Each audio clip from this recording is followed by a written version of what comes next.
हरे कृष्णा, राधे राधे। हम सभी साधक श्री चैतन्य चरितावली श्रवण कर रहे हैं। प्रसंग है महाप्रभु का आदर्शन अथवा लीला संवरण। जो प्राणी आज ही जिस शरीर से हंस रहे थे, सुंदर सुंदर पद गा रहे थे, उत्तम उत्तम श्लोकों का पाठ कर रहे थे, वे ही ना जाने आज ही कहाँ अदृश्य हो गए।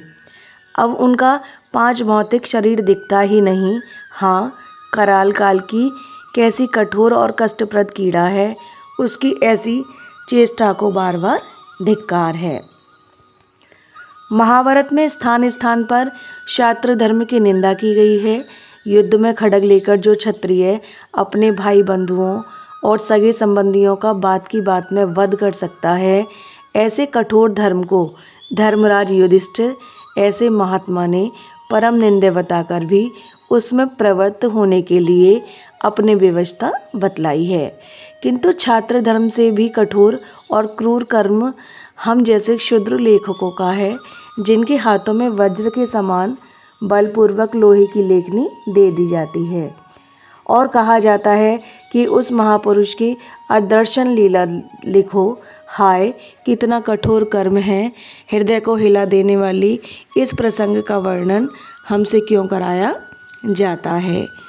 कल तक जिसके मुख कमल को देखकर असंख्य भावुक भक्त भक्ति भागीरथी के शीतल और सुखकर सलिल रूपी आनंद में विभोर होकर अवगाहन कर रहे थे, उनके नेत्रों के सामने वह आनंदमय दृश्य हटा दिया जाए, यह कितना ग्रहणीय काम होगा।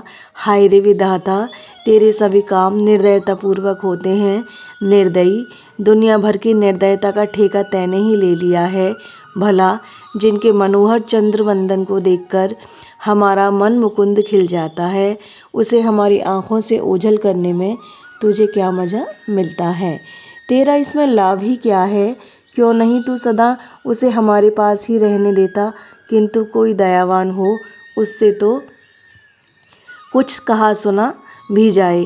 जो पहले से ही निर्दयी है, उससे कहना मानो अरण्य में रोदन करना है। हाय रे विधाता, सचमुच लीला संवरण के वर्णन करने के अधिकारी तो व्यास वाल्मीकि ही हैं। इनके अतिरिक्त जो नित्य महापुरुषों की लीला संवरण का उल्लेख करते हैं, वह उनकी अनाधिकार चेष्टा ही है। महाभारत में जब अर्जुन की त्रिभुवन विख्यात शूरता, वीरता और युद्ध चातुर्य की बातें पढ़ते हैं तो पढ़ते पढ़ते रोंगटे खड़े हो जाते हैं। हमारी आंखों के सामने लंबी लंबी भुजाओं वाले गांडीवधारी अर्जुन की वह विशाल और भव्य मूर्ति प्रत्यक्ष होकर नृत्य करने लगती है। उसी को जब श्री कृष्ण के आदर्शन के अनंतर आभीर और भीलों द्वारा लुटते देखते हैं तो यह सब दृश्य प्रपंच स्वप्नवत प्रतीत होने लगता है। तब यह प्रत्यक्ष अनुभव होने लगता है कि यह सब उस खिलाड़ी श्री कृष्ण की खिलवाड़ है। लीला प्रिय श्याम की ललित लीला के सिवा कुछ नहीं है। पांडवों की सच्चरित्रता, कष्ट सहिष्णुता, शूरता, कार्यदक्षता, पटुता, श्री कृष्ण प्रियता आदि गुणों को पढ़ते हैं, तब रोंगटे खड़े हो जाते हैं, हृदय उनके लिए भर आता है। किंतु उन्हें ही जब हिमालय में गलते हुए देखते हैं तो छाती फटने लगती है। सबसे पहले द्रौपदी बर्फ में गिर जाती है। उस कोमलांगी अबला को बर्फ में ही बिलबिलाती छोड़कर धर्मराज आगे बढ़ते हैं। वे मुड़कर भी उसकी ओर नहीं देखते। फिर प्यारे नकुल सहदेव गिर पड़ते हैं। धर्मराज उसी प्रकार दृढ़तापूर्वक बर्फ पर चढ़ रहे हैं। हाय गजब हुआ। जिस भीम के पराक्रम से यह सप्तद्वीपा वसुमती प्राप्त हुई थी, वह भी बर्फ में पैर फिसलने से गिर पड़ा और तड़पने लगा। किंतु युधिष्ठिर किसकी सुनते हैं, वे आगे बढ़े ही जा रहे हैं। अब वह हृदय विदारक दृश्य आया, जिसके नाम से मनुष्य तो क्या, स्वर्ग के देवता भी थर थर काँपते थे। वह गांडीव धनुषधारी अर्जुन मूर्छित होकर गिर पड़ा और हाथ आत कहकर चित्कार मारने लगा, किंतु धर्मराज ने मुड़कर भी उनकी ओर नहीं देखा। सचमुच स्वर्गारोहण पर्व को पढ़ते पढ़ते रोंगटे खड़े हो जाते हैं। कैसा भी वज्र हृदय क्यों ना हो, बिना रोए ना रहेगा। जब मुझ जैसे कठोर हृदय वालों की आंखों में भी अश्रुबिंदु निकल पड़े, तब फिर सहृदय पाठकों की तो बात ही क्या है। इसी प्रकार जब वाल्मीकि रामायण में श्री राम की सुकुमारता, ब्राह्मण प्रियता, गुरु भक्ति, शूरता और पितृभक्ति की बातें पढ़ते हैं तो हृदय भर आता है। सीता जी के प्रति उनका कैसा प्रगाढ़ प्रेम था। हाय, जिस समय कामांध रावण जनक नंदिनी को चुरा ले गया, तब उन मर्यादा पुरुषोत्तम की भी मर्यादा टूट गई। वे अकेली जानकी के पीछे विश्व ब्रह्मांड को अपने अमोघ बाण के द्वारा भस्म करने को उद्यत हो गए। उस समय उनका प्रचंड क्रोध, दुर्धर्ष तेज और असहनीय रोष देखते ही बनता था। दूसरे ही क्षण वे साधारण कामियों की भांति रो रो कर लक्ष्मण से पूछने लगते हैं, भैया मैं कौन हूँ, तुम कौन हो, हम यहाँ क्यों फिर रहे हैं, सीता कौन है, हाँ सीते, हाँ प्राण वल्लभे, तू कहाँ चली गई। ऐसा कहते कहते बेहोश होकर गिर पड़ते हैं। उनके अनुज ब्रह्मचारी लक्ष्मण जी बिना खाए पिए और भूख नींद का परित्याग किए छाया की तरह उनके पीछे पीछे फिरते हैं, और जहाँ श्री राम का एक बूंद पसीना गिरता है, वहीं वे अपने कलेजे को काटकर उसका एक प्याला खून निकालकर उससे उस श्वेत बिंदु को धोते हैं। उन्हीं लक्ष्मण का जब श्री रामचंद्र जी ने छद्मवेशधारी यमराज के कहने से परित्याग कर दिया और वे श्री राम के प्यारे भाई सुमित्रा नंदन महाराज दशरथ के प्रिय पुत्र सरयू नदी में निमग्न कर अपने प्राणों को खोजते हैं, तो हृदय फटने लगता है। उससे भी अधिक करुणापूर्ण तो एक दृश्य है जब श्री रामचंद्र जी भी अपने भाइयों के साथ उसी प्रकार सरयू में शरीर को निमग्न कर अपने नित्य धाम को पधारते हैं। सचमुच इन दोनों महाकवियों ने इन करुणापूर्ण प्रसंग को लिखकर करुणा की एक अविच्छिन्न धारा बहा दी है, जो इन ग्रंथों के पठन करने वालों के नेत्र जल से सदा बढ़ती ही रहती है। महाभारत और रामायण के ये ही दो स्थल मुझे अत्यंत प्रिय हैं। इन्हीं हृदय विदारक प्रकरणों को जब पढ़ता हूँ, तभी कुछ हृदय पसीजता है और श्री रामकृष्ण की लीलाओं की कुछ कुछ झलक सी दिखाई देने लगती है। यह हम जैसे नीरस हृदय वालों के लिए है, जो भगवत कृपा पात्र है, जिनके हृदय कोमल हैं, जो सरस हैं, भावुक हैं, प्रेमी हैं और श्री रामकृष्ण के अनन्य उपासक हैं। उन सब के लिए तो ये प्रकरण अत्यंत ही असहाय है।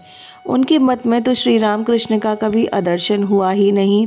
वे नित्य हैं, शाश्वत हैं, आत्मा से नहीं, वे शरीर से भी अभी ज्यों के त्यों ही विराजमान हैं। इसलिए श्री मद वाल्मीकि के पारायण में उत्तरकांड छोड़ दिया जाता है। वैष्णवगण राजगद्दी होने पर ही रामायण की समाप्ति समझते हैं और वहीं रामायण का नवाह समाप्त हो जाता है। गोस्वामी तुलसीदास जी तो इस प्रकार को एकदम छोड़ ही दिया है। भला वे अपनी कोमल और भक्ति भरी लेखनी से सीता माता का परित्याग, उनका पृथ्वी में समा जाना और गुप्तार घाट पर रामानुज लक्ष्मण का अंतर्धान हो जाना, इन हृदय विदारक प्रकरणों को कैसे लिख सकते थे। इसी प्रकार श्री चैतन्य चरित्र लेखकों ने भी श्री चैतन्य की अंतिम आदर्शन लीला का वर्णन नहीं किया है।